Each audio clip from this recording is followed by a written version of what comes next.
Good morning, everybody. My name is Darlene.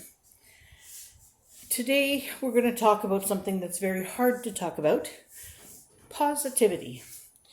Just how hard is it to always be positive? Well, it takes work. It really takes work. Now, I'm not always positive. Believe me, my husband can tell you that. I have my moments like everybody else. A few months back, I really had my moments. I was crying. I just couldn't handle reality. I just thought, if this is what is left, this is not good. But that is not the case.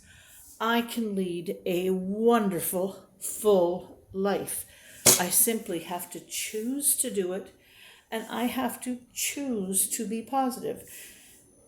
It's not like something that just is going to naturally. There's days when something good is going on and you're just joyful. You just are joyful.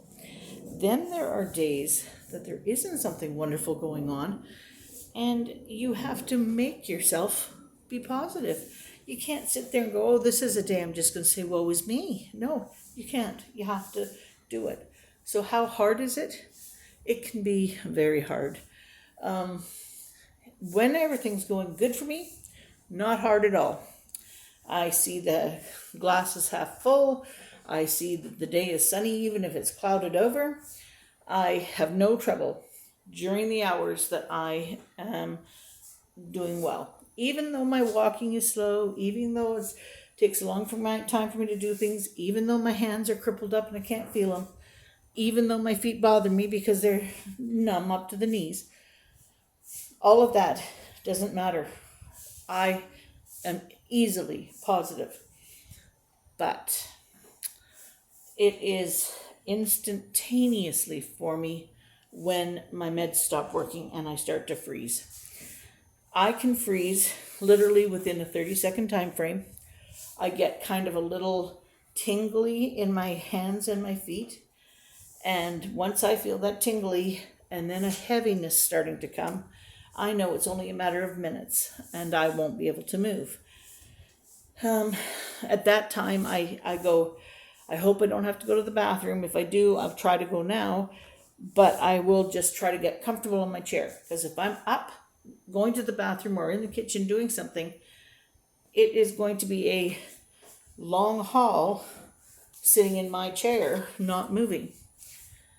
I told you a few weeks back, I had a terrible fright one day when Bill and Claudine were out, and I had a freezing up moment, and I was in my chair, and it dawned on me, there could be a fire, and if there was a fire, how would I get out? Like, I was frozen in my chair. How would I get up to even answer the door, or if, somebody came with a delivery or something, like it.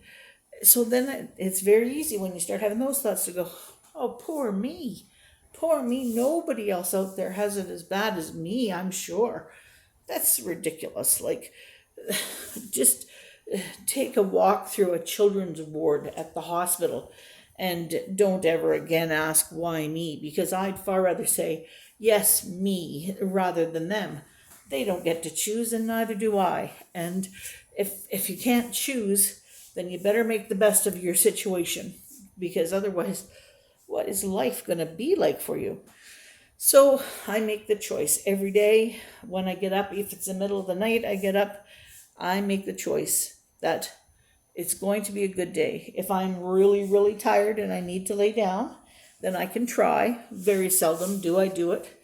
But if I do, I try to lay down. If I can't, then okay. Hopefully the next night's going to be better. That's about all you can do. I tend to say, if I have one good night, 2 nights ago, I slept all the way through the night. I had one time I got up, I went to the washroom, I came to the kitchen, got a cookie, went back in. Now, you have to understand, small apartment, a small little circle. But I didn't turn the computer on, I didn't do anything. I just went back to bed and slept the rest of the night. It was wonderful. Last night, I was up since 2 o'clock. Stayed up all that night, stayed up all day, thought, oh, I'm going to be so tired, I'm going to definitely go to sleep right away. Went into bed, slept for about an hour and a half.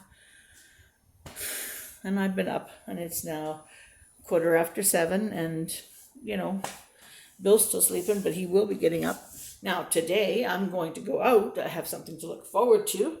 I'm going to go out with my daughter to the grocery store. Ah, yay!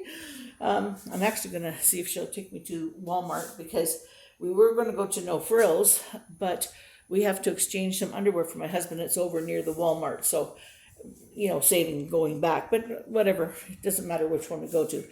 But I'm not going to be taking my Elanker this time. I do want to do it. I am practicing getting down the elevator and up. I have managed to do that twice now, once with my husband with me, once all on my own. I'm not even going to ride my Elanker today. I'm going to have a day off from that because I've done a lot already today, and I know I'm going out.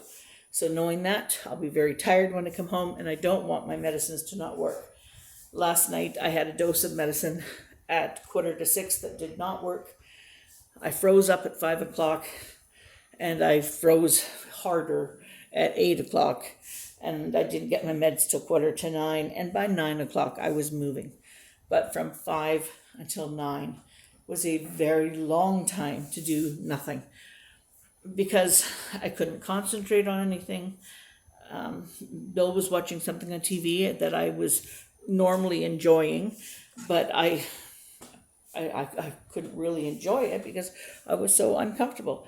See, the pain when you're frozen up like that is terrible. Your toes go way under, or in my case, the toes go way under, and then the big toe stands straight up, and you get this full rigor mortis thing going on your leg, and no, it's not fun. Anywho, I am going to be positive. I'm going to have a beautiful day today, and the weather's going to be nice, and I'm going to get out with my daughter, and I'm going to get to pick my fresh vegetables, and it's going to be nice. And my story today is not so nice. Not so nice. And there's going to be people out there who go, what is she talking about? But this is what happened. This is the facts. Just the facts, man. But anyway, we bought a used car many years ago. I think we paid $300 for it. It wasn't a very great car, but it was a car. My daughter was always embarrassed by it because it had a door that was a different color than the rest of the car, because somebody had replaced the door and not given the car a paint job. But that car, I say to her, I say to my husband, that car is going to kill us one day. What are you talking about? I said, that car isn't normal. I said, that car is possessed. And he goes, oh my gosh, you're just going off the deep end. And I said, no, I'm not. I said, there's something wrong with that car.